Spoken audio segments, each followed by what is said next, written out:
is Cyrus Criticos. I am a collector of many fine things. You are approaching my favorite and most treasured room in the house, my library. The very room, in fact, where all of my research and plans were devised. These souls you are about to meet are my lifeblood and have become, well, like family to me. Each lived a tormented and brutal life, but I assure you, in death, they serve a more fruitful purpose. Each one of these artifacts symbolizes one of 12 captured souls, or shall I say, ghosts. Please, select an object. I will be more than happy to tell you their pathetic little story.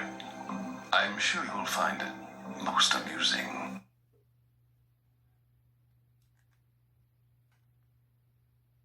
Hey guys, I'm going to start from left to right, and I hope you enjoy this.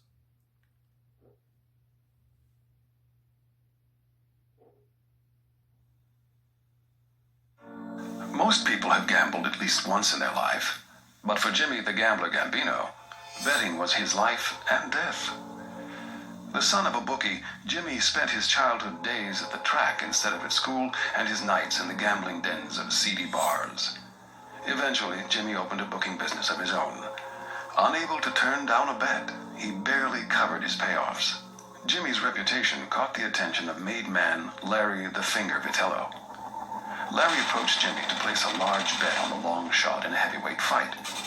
Jimmy knew the risk, but needed to uphold his reputation, so he shook hands with Larry and sealed his fate.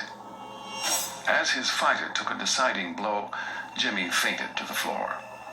When Jimmy came to, Larry had arrived to collect his winnings, but Jimmy was cleaned out, so Larry made an example out of him. Actually, several small examples. He chopped him into little pieces, wrapping them in cellophane and dumping them into the ocean. Together they formed the pieces which completed my search for the torso.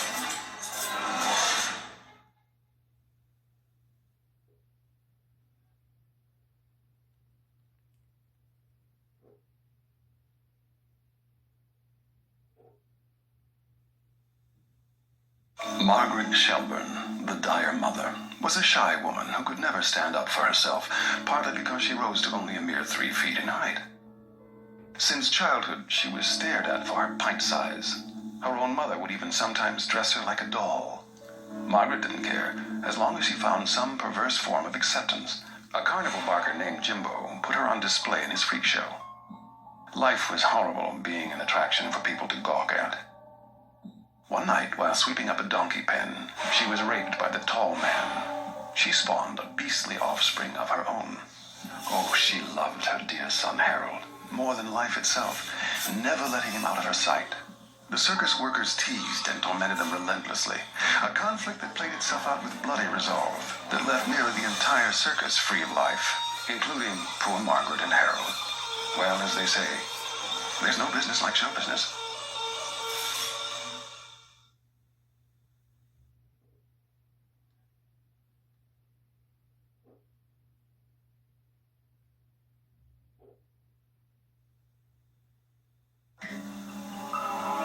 Before he became my firstborn son, little Billy Michaels was simply a stubborn brat. His obsession with the world of cowboys and Indians took precedent over all else.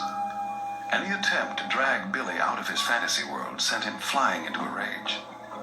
His parents thought it all a harmless phase, until the day that a neighbor boy discovered a real bow and arrow in his father's closet and taunted the notorious Cowboy Billy into a duel. But Billy's toy cap gun was no match for the steel-tipped arrow that took his life. His rebellious attitude and refusal to accept defeat was a perfect fit for my violent circle of angry spirits.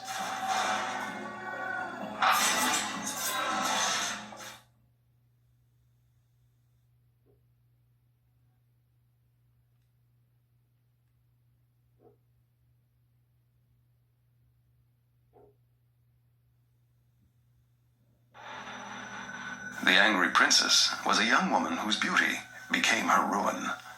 Dana Newman was blessed with the natural looks of a goddess, but cursed with an inability to recognize it.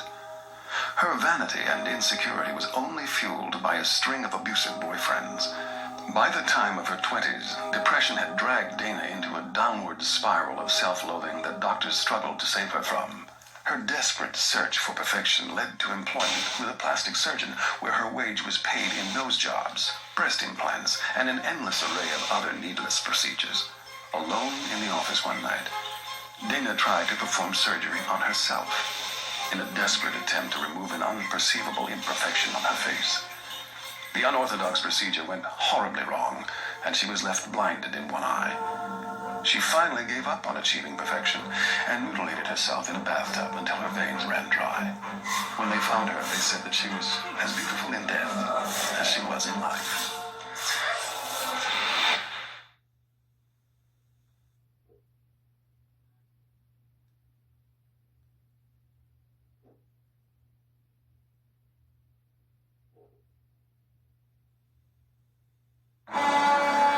The Torn Prince was a boy born in 1940 by the name of Royce Clayton.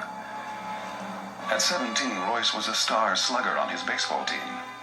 Every college in the country courted him, all offering first-class tickets out of his miserable small-town life. But fate threw Royce a curveball in the form of a local greaser who challenged him to a drag. Royce held his own for the first half-mile, then suddenly lost control of his little sweetheart.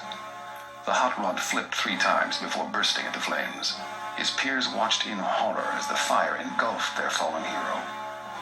Needless to say, he never escaped his small-town life.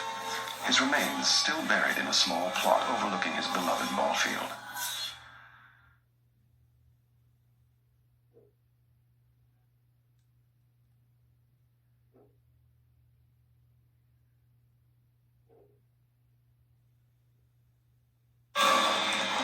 Ryan Kuhn, the man who became the Jackal, was born in 1887 to a prostitute.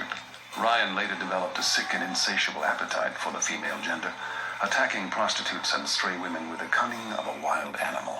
As a means to cure his insatiable appetite, Ryan committed himself to Borehamwood Asylum. After years of imprisonment in a padded room, he went completely insane, scratching at the wall so violently that his fingernails were torn completely off. The doctors kept him permanently bound in a straitjacket, tying it tighter when he acted out, causing his limbs to contort horribly. Still fighting to free himself, Ryan gnawed through his straitjacket until the doctors finally locked his head in a cage and sealed him away in a dark basement cell.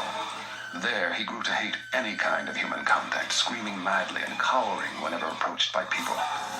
When a fire broke out in the asylum, everyone but Ryan escaped. He chose to stay behind and meet his deserved fate.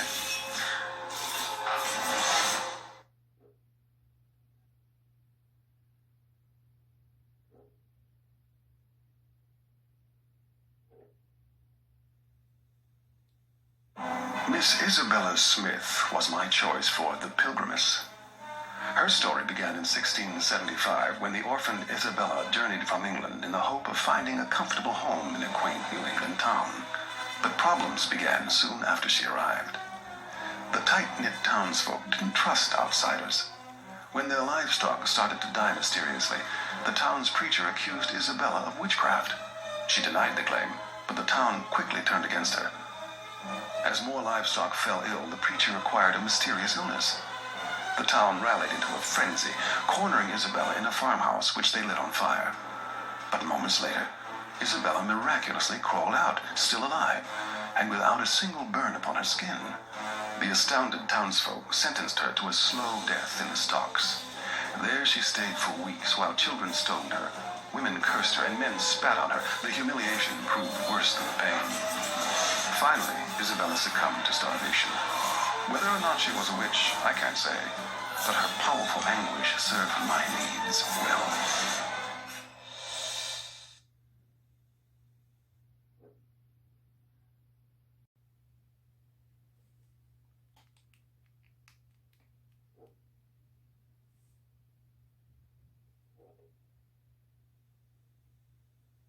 The Juggernaut was known in life as Horace Breaker Mahoney. Horace was born oversized and horribly disfigured, spending his childhood as an outcast. His mother abandoned him at an early age, and his father put him to work in the junkyard, where Horace's teenage years were spent alone, crushing and chopping up old cars. His father died, and with no parent to steer him, the 7-foot-tall giant snapped. His first kill was a pair of female hitchhikers. He drove them back to the junkyard and tore them apart with his bare hands, feeding the pieces to his dogs. Many more kills followed. His M.O. was towing stranded motorists back to the yard where he would meticulously break every bone in their bodies. But his luck ran out, as it always does, the night he picked up an undercover female cop. It took over a dozen men to subdue the immense giant, 3 of whom lost their lives when Horace broke free of his handcuffs.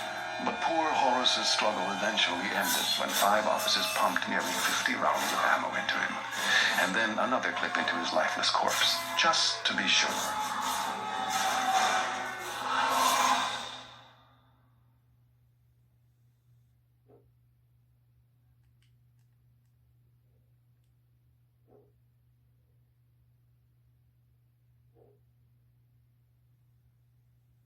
One of the strangest ghosts I caught had to be Harold Shelburne, the great child. His 3-foot-tall mother, Margaret Shelburne, was wildly overprotective of her son, smothering and spoiling him from infancy, and never stopping as he grew. Harold could barely care for himself, and as a result, remained in diapers his entire life. Mocked at every turn, they sought refuge with the traveling freak show run by a man named Jimbo. But even a life in the circus was no escape, as they were continually taunted and tormented by their own twisted kind. One night, some of the freaks kidnapped Margaret as a cruel joke. In a panic-fueled rage, Harold destroyed the entire carnival in search of his mother. When he finally found her, she had died of suffocation.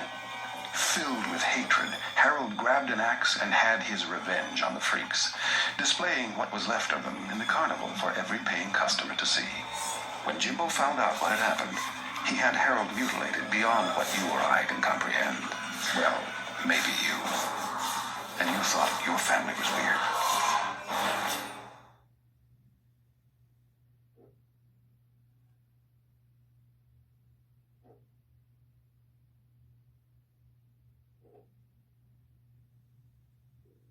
My easiest choice had to have been The Withered Lover, considering Jean Criticos was my nephew's wife.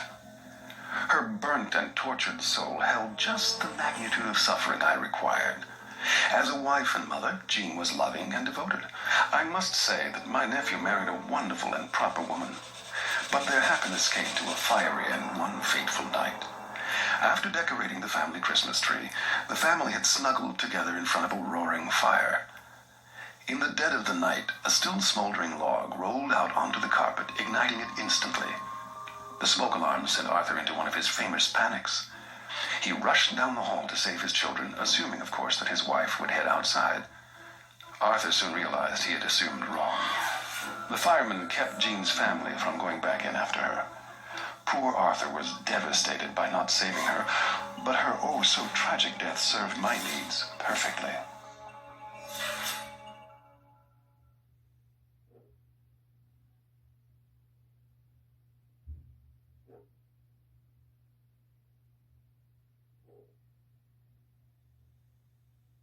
George Markley was a happy, honest blacksmith in the early 1890s before the horrific events that transformed him into the Hammer.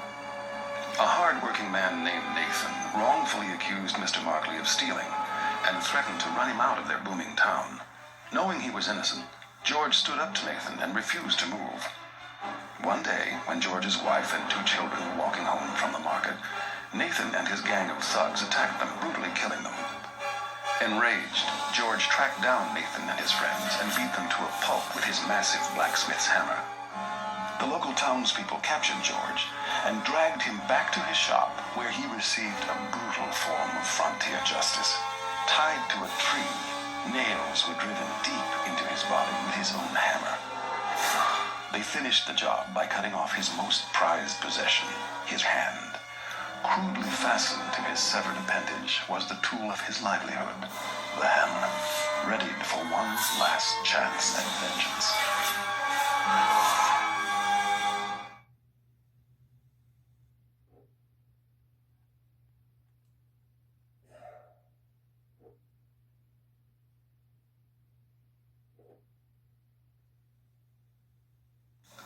The bound woman's name was Susan LeGros.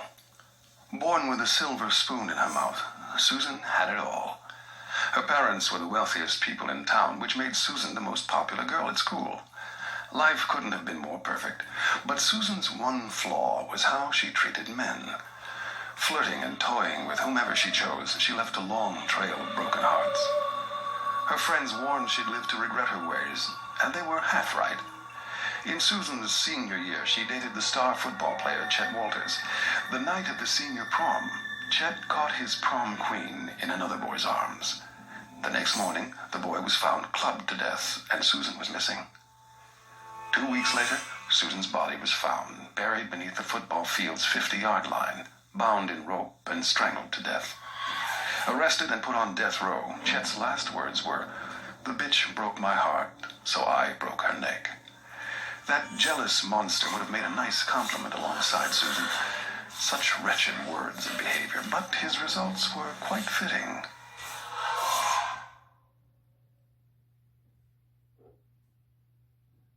So that's all of them there, guys.